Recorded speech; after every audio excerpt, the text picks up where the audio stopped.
Welcome to another episode of Bucket List Coach Web Show Live.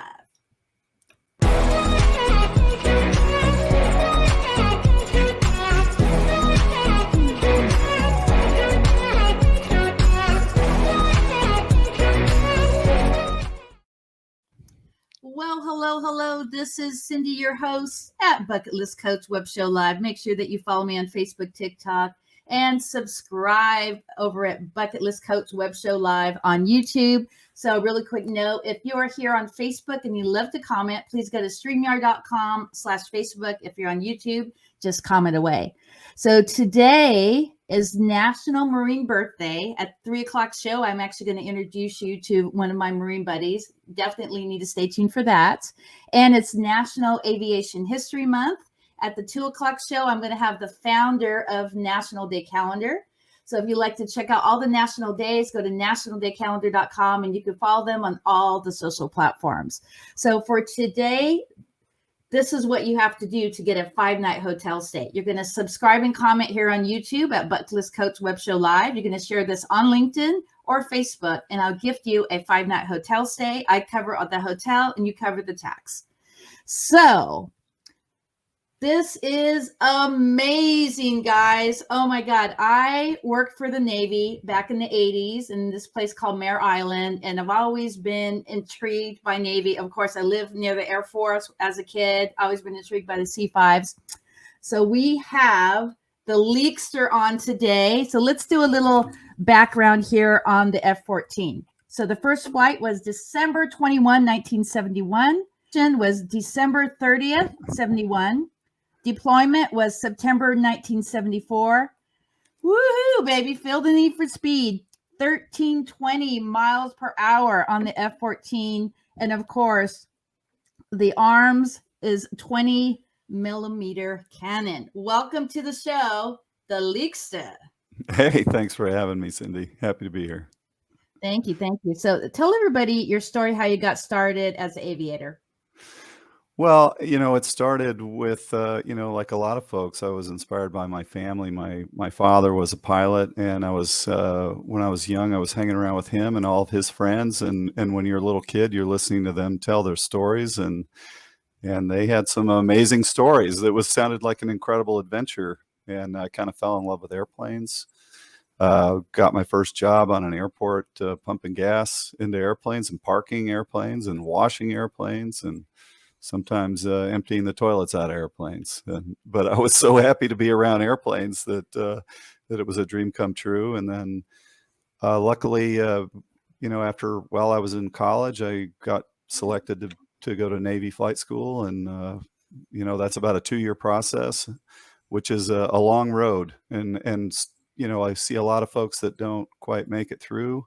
And a lot of amazing people that you get to be around. It's almost like an all-star team, to be honest with you. It's a little intimidating how sharp these people are. And like most things, when you're around people like that, it makes you rise up as well, right? It makes you better. So finished flight school and then got picked up to fly the F14, which was my first choice. So I felt really fortunate to get that opportunity. But you have a very unique story becoming a pilot. Tell everybody all about that. Well, I was, my dad was in the Air Force, so all I thought about was trying to get in the Air Force. And so I went into Air Force ROTC right out there by you and at Long Beach State, actually in Southern California. And while I was working on the airport, some guy brought his airplane in and said, there was a program that you could get in to go to flight school with only 2 years of college, and nobody had heard of it. It was something they did in World War II and Vietnam. And I went down to the recruiter and asked them about it, and they didn't even know what I was talking about. And then the program eventually got their attention. It was called the Naval Aviation Cadet Program. And sure enough, you could go in and fly with just 2 years of college. So that's what I did. And I applied several times. And they turned me down several times, but I just kept going back because I didn't want to take no for an answer. So finally, I got picked up for that program, and eventually, finished my college degree, but not until I was in my 40s. So I went to flight school with a bunch of guys that graduated from the Naval Academy and MIT and all kinds of amazing schools. and I was a guy who hadn't finished college, so it was a little intimidating as well, being around those kind of people. But it went great. Had a blast. That's so awesome. So tell me one of the most amazing epic experiences as a naval aviator. Well, there's so many, and as you know, like anything out there that you do that's challenging, there's always that kind of mystery of what it's going to be like, right? Jumping out of an airplane or whatever.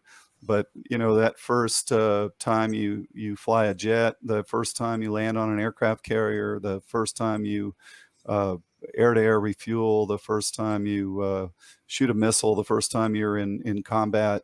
All those things are things that keep you awake at night, wondering if you're gonna live up to the challenge, right? I mean, and then when you do, you go, okay, it's a whole confidence builder. Then you go, okay, I can do that,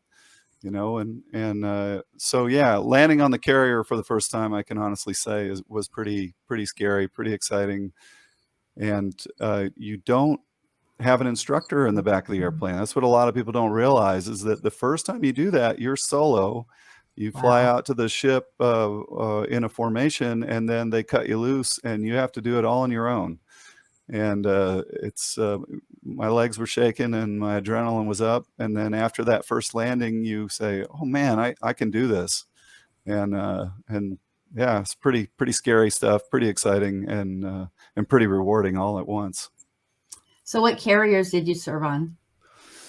Well, I was mostly I was deployed on the USS America, which was the CV-66. It was an oiler. It wasn't a nuclear powered carrier. It was a super carrier, Kitty Hawk class. It's now decommissioned, and they actually used it for weapons testing and sank it off the coast of Virginia a few years back. So it's on the bottom of the ocean now, which is kind of sad for me to think about my home sitting there on the bottom of the ocean somewhere. But we, as a carrier pilot, you kind of get excited about landing on other carriers. So I have landings on the Kennedy and the Lexington and the Roosevelt and a couple others probably. As an instructor, later I taught students how to land on carriers, so I had an opportunity to fly off of different ships. But they're all pretty similar, actually. They all have their own personalities. Trust me.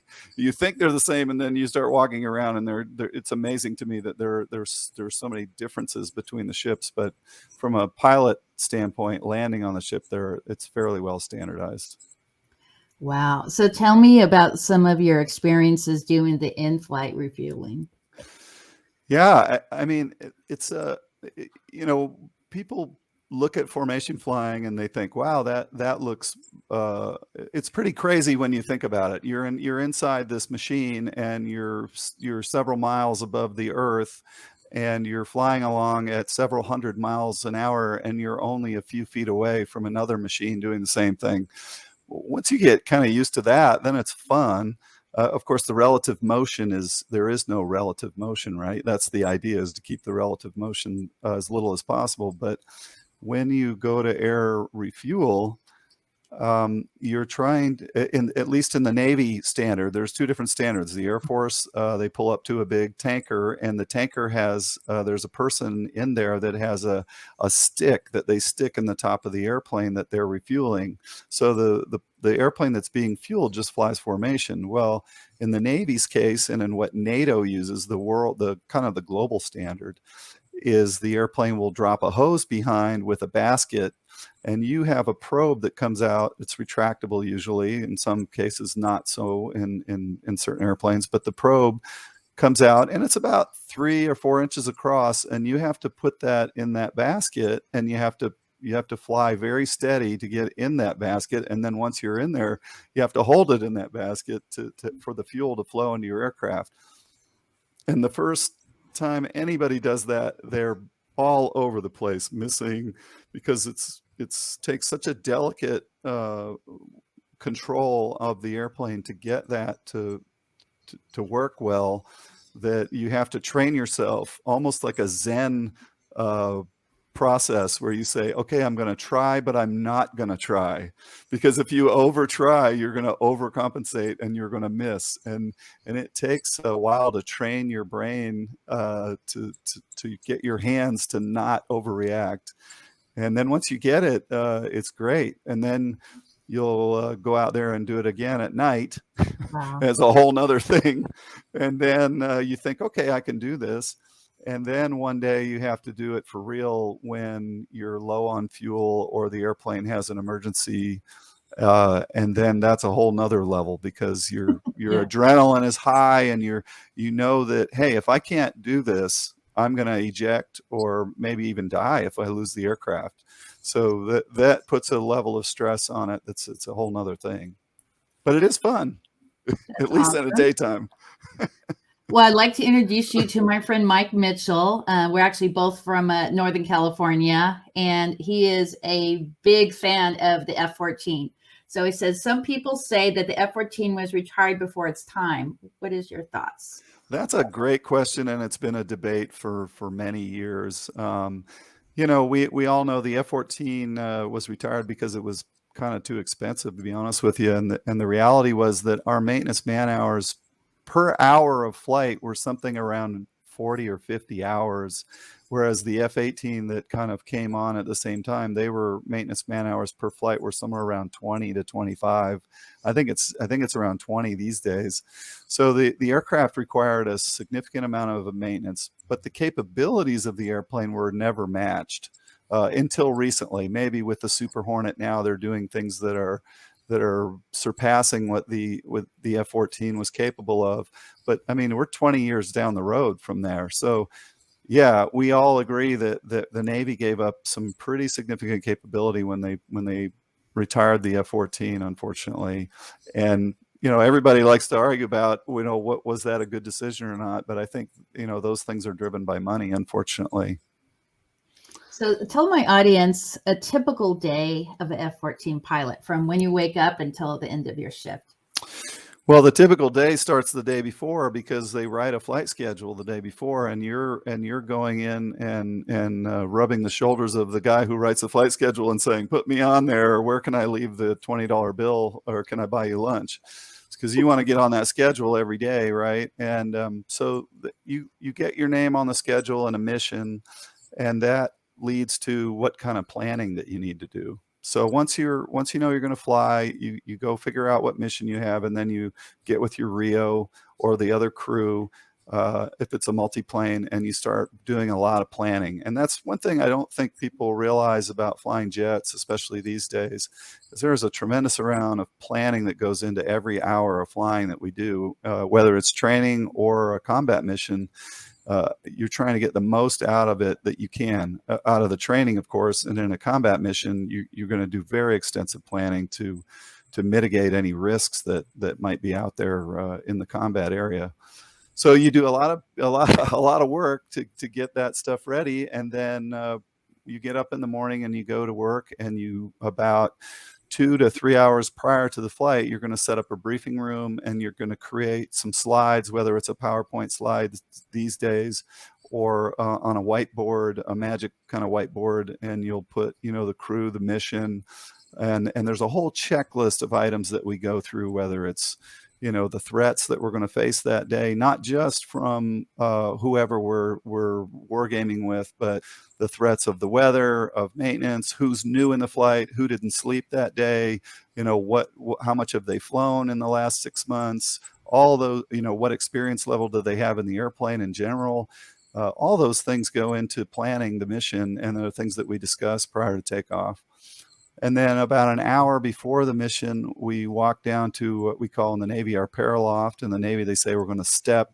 And they go down, and we get our flight gear ready. Now, there's professional folks that handle all that stuff: the oxygen mask, the helmets, the parachute harness, all the survival gear, the G suits. That's their job, to maintain those things. And it's very much like a professional athlete suiting up for a football game. and you'll go into the paraloft, and they'll have all your gear ready, and they'll help you put it on as needed, and you'll get suited up, and then everybody's ready to go.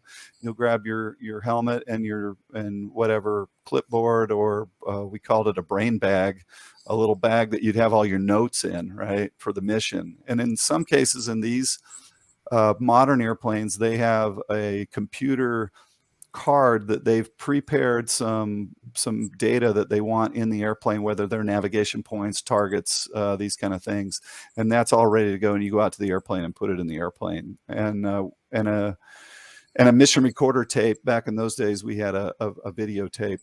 I think they're using digital recording now, of course, these days, but you'd take that with too for later use. Then you get out to the airplane. What's really cool is that they have a crew chief there, usually one or two guys, but a main crew chief, and he's waiting for you at the airplane. We call it in the Navy a plane captain.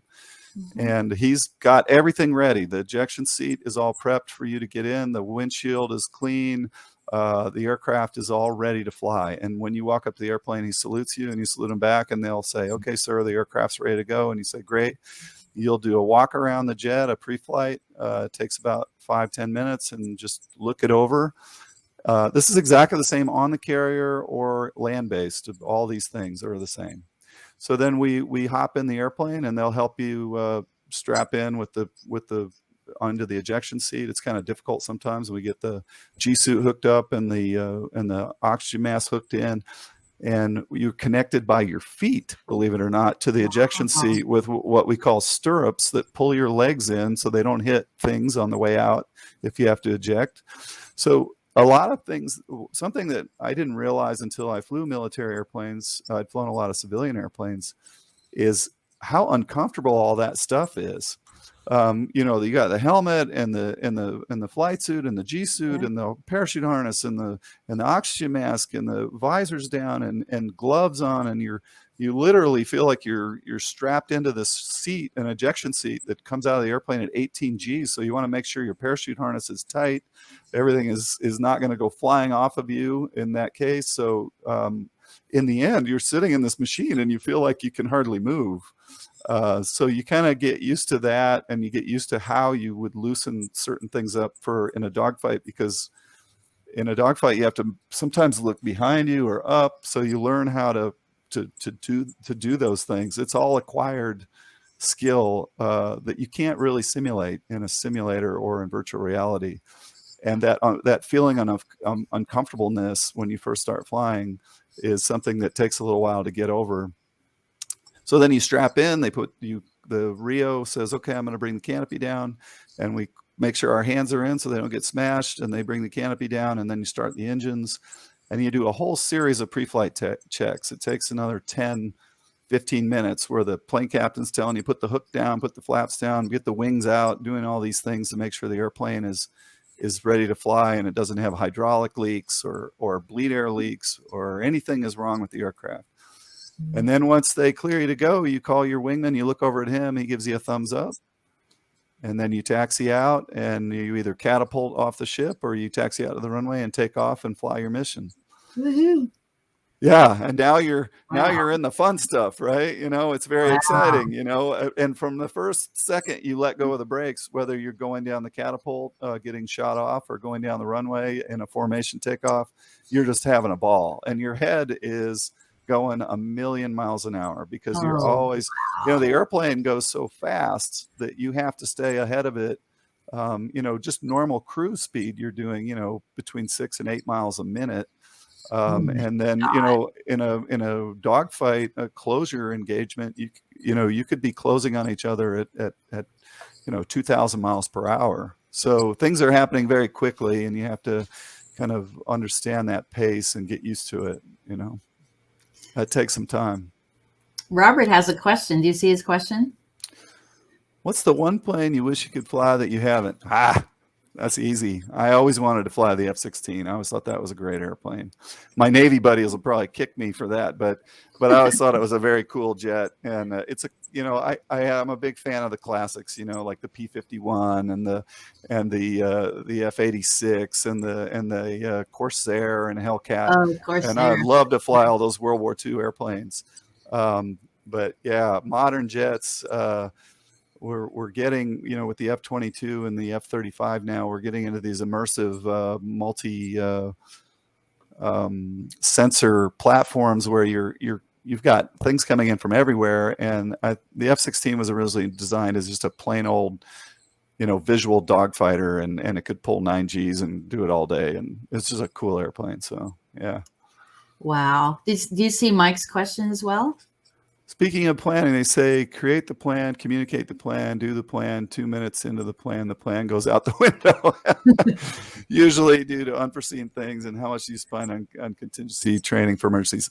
This is a great question. Yeah, and that idea goes into almost everything that I do these days, to be honest with you. Once you train your brain to think like that, you start with a plan, and then you communicate the plan, and yeah, things are going to change, but we always talk about threats and mitigating risk, and we do spend a lot of time talking about emergencies.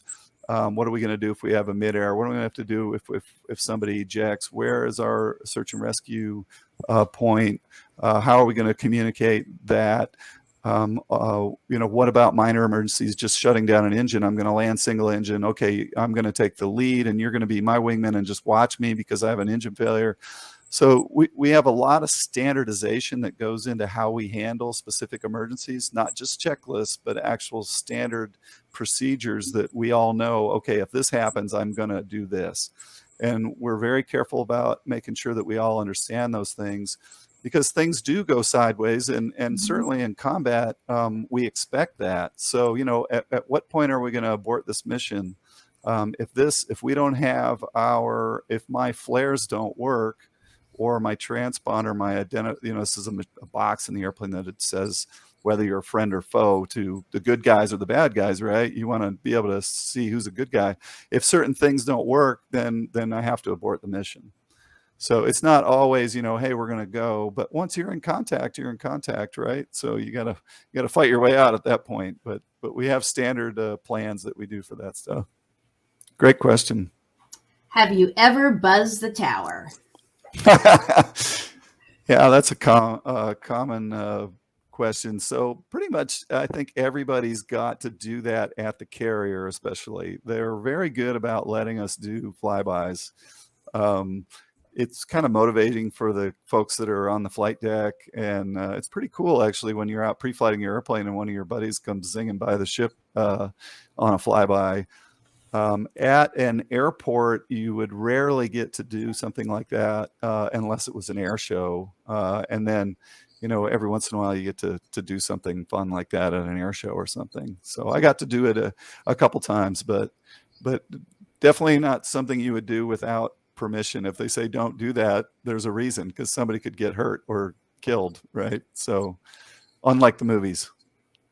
Well, one of the things that I love about air shows is the surprise, the sneak maneuver. And I'm always like at Huntington Beach, I'm like, yeah, he's going to come from this way, or he's going to come from that way. And every time I'm ready, he's coming, or he or she is coming from the other way. What is your favorite things about the air shows? Yeah, I love the sneak pass too. Everybody does. It's great. I love watching the other people when the sneak pass comes, because they all jump out of their shoes, But yeah, the one thing that I think that most fighter pilots really are impressed with the Blue Angels and the Thunderbirds and the Snowbirds and all these demonstration teams is how quickly they can get back together after splitting up, when they do those bomb burst maneuvers, and then the whole formation comes back together very quickly and then is coming back in front of the show.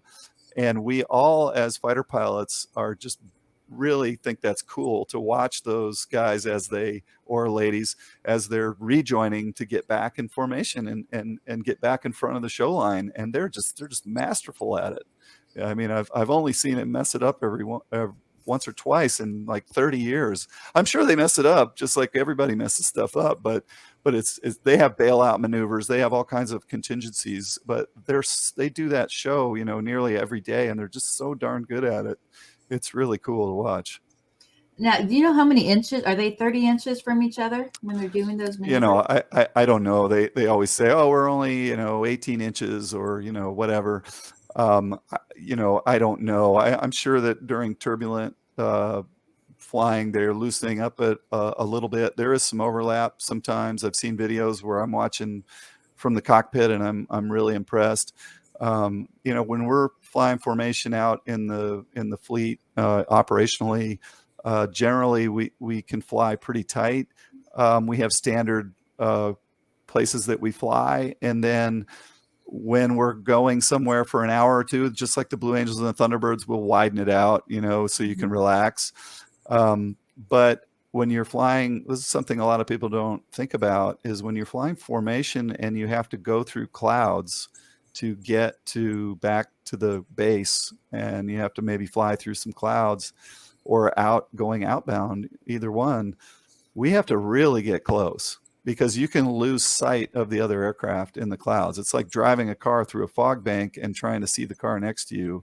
Mm-hmm. And sometimes fog is thicker than others, and you've really got to get really, really close. So weather, we'll just, really get tight on the other airplane. And then once you're clear of the weather, then you can relax. But you get used to all those things. It's an acquired skill like anything else. So tell the Kelly McGillis story. Oh, I thought it was funny because we were, the whole Top Gun thing. But yeah, I was coming back from LA from something a few years ago. I'm a commercial airline pilot now, so flying back and forth quite often. But on this trip, I was riding in first class, just on a little weekend holiday, and I ended up sitting next to Kelly McGillis. It was really kind of a weird trip because Hank Azaria was in first class, Kelly McGillis, and Victoria Jackson. She was an actress on Saturday Night Live years ago, and somebody else. I mean, sometimes you're on the airplane and there's like 5 celebrities, and then other times, it's just bizarre. So yeah, kind of a weird thing, but yeah. What do you got behind you there? That surfboard was back in my squadron days. A couple of us, I think 4 of us, all had surfboards made with our tail insignia on the surfboards. And so here I live on the west coast of Florida now, and there's not a lot of waves. So that board hasn't got a lot of time in the water lately. And that's a wall hanger anyway. It's a beautiful board. Right. Looks good on the wall though, right? Yeah. You don't want to ding it with the kooks out in the water, right? So let's do some shout outs, and then we'll do the call to action. We're going a little bit later, everybody, today. Normally we're around 20-25 minutes, but I can't get off the phone with this guy. There's no way. He has so many great stories. So let's talk about some shout outs. Of course, let's start with Taco Bell. Oh, Taco. Okay, so you're going to have him as a guest, and he's an amazing guy. He was a Marine aviator, flew the C-130. He's a commercial pilot now. He's actually a check airman instructor, commercial pilot, and just probably the most altruistic human being I've ever met. He is out doing all kinds of charity work all the time, and he's involved in his community. He's done returning medals to families with Purple Hearts. That some of the guys I know that have worked with him doing that, returning those medals, have been. They said it was one of the more moving experiences of their lives to meet with these families of these veterans. So. Really cool stuff. That's just the kind of guy he is, and he's always looking for those mostly veterans charities that he works with.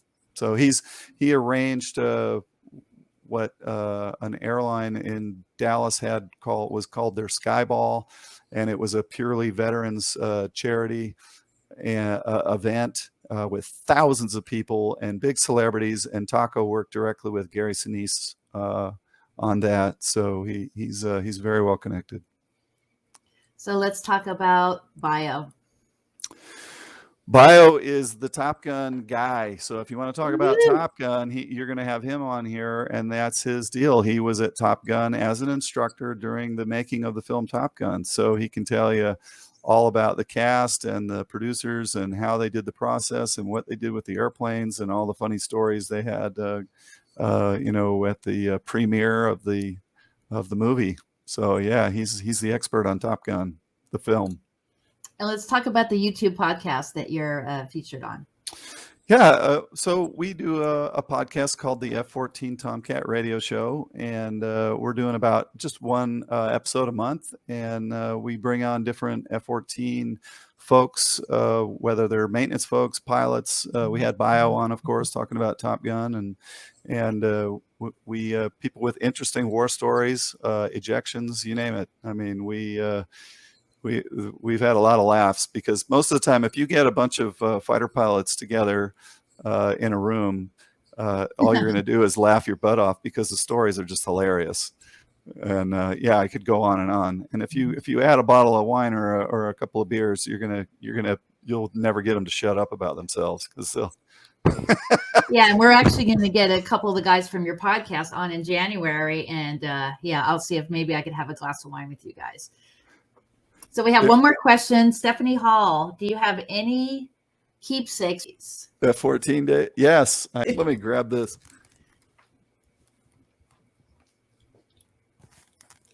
I think just about everybody's got their helmet, laying around somewhere. Yeah. So those are fun to have. But yeah, I've got a couple things, one thing I had that they gave me was a hook point from the F14 tail hook, where the wire actually catches on the hook point. So that makes a good door stopper. And so that's kind of a nice keepsake. And I have a bunch of my old checklists and the manuals for the airplane, those kind of things, helmet bags and flight suits and things that are just sitting in a box in my garage that I know a lot of people would love to have for museums or whatever, but they're just sitting there in a box. So someday maybe I'll put them up somewhere around the house. I don't know. Wow. So let's just go a few more minutes. There's no way I could go 20 minutes with you. There's no way in heck. So let's talk about one more story that's pretty epic. So the thing with flying fighters in the military, and I think you find this about just about every fighter pilot you'll talk to, is that they have multiple near-death experiences. At least back in the 90s we did. And the F-14 had a very high accident rate. So I think on my ship in the early 90s, in a period of 2 years, we lost 8 airplanes and 5 aviators. Not all F-14s, but the F-14 was having a difficult time during that for multiple reasons. We had engine problems, and the people fly the airplanes very aggressively, and they're young and they're fairly inexperienced. So we were encouraged to go out and fly the airplanes to the edge of what they were capable of. And occasionally you step over the edge, and if you're not ready for it, then so one time I was dogfighting a guy, and he was a new guy, and I was feeling pretty comfortable, and I was going straight up, and I was looking over my shoulder, waiting to turn around and shoot this other airplane, and I ran out of airspeed, and I ended up bullseyeing the airplane, which means I went straight up, and I just fell straight backwards, and the airplane didn't like it, and in full afterburner, one engine failed, and with a very loud bang, and then the other engine failed. And I kind of tumbled out of the sky with no, the F-14's all hydraulic and electrical, and that all runs off the engine. So when the engines quit, I had nothing. I had no hydraulics, no electrical. Everything just quit. And I told my Rio as we were falling backwards, I said, "Lock your harness, because we're going for a ride," And the airplane flipped around, and then it finally pointed nose low, and then it started accelerating, and I was able to start the engines and pull out at around 10,000 feet. So, you have a little experience like that. You're like, well, I'm a little overconfident. Maybe I should dial it down a little bit. Mm-hmm. But I had a bad catapult shot one time, and the airplane didn't fly right off the catapult. It fell off the front of the ship and went right down to the water. And I was basically riding on the afterburners in the water. And I thought we were going to crash in the water for sure, but we didn't. And we flew away, and the guys on the ship, when we came back and landed, they said, "Sir, when you went off, you disappeared. We thought you were going to eject." And but but we managed to fly away, and I thought, wow, I better think a little harder about when I should eject. I was expecting the backseat guy to eject us. That was kind of their job, but he said, hey, I thought we were going to make it. So, and we did, so I couldn't really argue with him, right? Yeah. Wow. Well, before we log off here, let's talk about the engine of this beautiful plane. Well, we had two engines. We had a TF30, which is a Pratt & Whitney motor, and those are the ones we had the most problems with. And they were the airplane was not designed to have those engines, so it was a little underpowered. And they replaced it with the General Electric G110 motors, which is a much more powerful engine and more reliable. But we had some issues with those, with afterburner burn through, and a couple airplanes just exploded in mid-flight using afterburner. So that kind of got our attention. So then they told us, hey, you can't use afterburner until we figure this out. So there was a period there of a few months where we had to fly the airplanes without afterburner, which wasn't fun as a fighter pilot. But they finally sorted that out. So, but the air engines were way more reliable and made the F-14 a much better airplane. So we were really happy to get those big engines. So for those who don't know, explain afterburner. Yeah, I mean, the British, they call it reheat. And basically you have your basic jet engine just like on an airliner, and it's producing thrust. In a fighter plane, you have a whole empty cavity behind that engine that's just an empty tube, and it's got big fuel hoses that shoot fuel into that tube. So the afterburner adds a significant amount of thrust to the engine, almost double, but it's not very fuel efficient. So we had about 16,000 pounds of fuel on the airplane normally, with drop tanks 20,000 pounds in combat, and the airplane in full afterburner would burn 2,000 pounds a minute. So that means you could use all your gas in 8 minutes. That is crazy. So, Oh, that doesn't give you a lot of time, right? To dogfight. Most fights would last on average about they would say any fight that lasts more than 60 seconds, your odds of getting killed go up like 80% or something like that. So you would be very judicious with your use of afterburner, and then in a fight, you were using it all the time. So you'd have to really watch your fuel. Wow. So in closing, let's kind of do a recap. And so anybody who wants to be a naval aviator, what are the steps that they have to do? Well, unfortunately, they don't have the 2-year of college offering anymore. So, of course, the best thing you can do is just like your parents or anybody ever tells you, is go to school and get good grades, right? But the needs of the Navy go up and down, and there's plenty of people that I know that flew in the Navy that didn't have great college grades. I'm talking C average students and stuff, and but you do need a degree. So and you can either go through ROTC, the Naval Academy, or what they call Officer Candidate School off the street. So you can apply after you get your 4-year degree, or as you're coming up on graduating with a 4-year degree for the Officer Candidate School. And then you go to school for 6 or 8 weeks, which is kind of a boot camp, but it's really not that difficult. It's for officers to train to be an officer. Or you can go through ROTC and get a scholarship to go to college. And then during your 4-year scholarship, they'll select pilots and submarine people and ship people. And the Air Force and the Army and everybody offers ROTC scholarships. So you can apply for one of those, or you can just go to college and apply after you're in college and get a scholarship for your last 2 years and then be a pilot. And then, of course, there's the academies, the Air Force Naval Academy, West Point, and those. So most folks a lot of folks come off of the ROTC stuff that I met, and nowadays they pick up a lot of people off the street as well. And of course, at the Academy, the Naval Academy, they especially at the Air Force Academy, I think they get most of the first pilot slots. But there's plenty to go around. In fact, there's so many military guard units and reserve units in the Air Force Air Guard that are looking for pilots right now, that I think most young folks that want to be pilots in the military, they can find a way to do that if they're really driven. And what's the cutoff age for that? Well, it used to be 28, but I think they've moved it up to 31 now. Oh, yeah. and people think, oh, but I don't have perfect vision. You don't have to have 20/20 vision anymore. A lot of the things that people think are not true anymore about, and you can always get a waiver for a lot of stuff. People think, oh, well, I have this condition or that. There's a lot of medical waivers out there to still fly.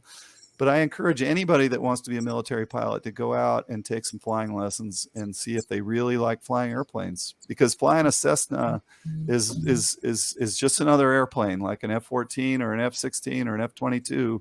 They're all airplanes. And if you like flying Cessnas, then you'll probably like flying fighter planes too. Well, that is so awesome. Thank you so much for coming on the show. Is there any one last tip that you like to mention before I pop you in the green room? No, I had a ball. Cindy, thank you very much. I really enjoyed it. Well, thank you. You've totally made my bucket list. Thank you. All right. Well, I'm glad I could participate. I'm going to pop you in the green room. I'm going to chat for about a minute. Just hold tight, and then I'll pop back in with you. Okay, great. Okay. Thank you, Leekster. Oh, my God, guys. Bucket list dream come true, meeting the Leekster. I am so stoked. And stay tuned in January. I'm going to try to get him in with a couple of his partners on his podcast. If you actually go to this video, you can actually see the link. We're going to be posting that later. And if you would like a 5-night hotel stay, compliments of Bucket List Coach Web Show, all you have to do is subscribe and comment on Bucket List Coach Web Show and share to LinkedIn or Facebook. So next on the show, I have the founder and CEO of National Day Calendar, and we're going to talk about how we're celebrating Marine Day, Marine Birthday, and also National Aviation History Month. So take care, guys. Shaka, and we'll see you in the next video.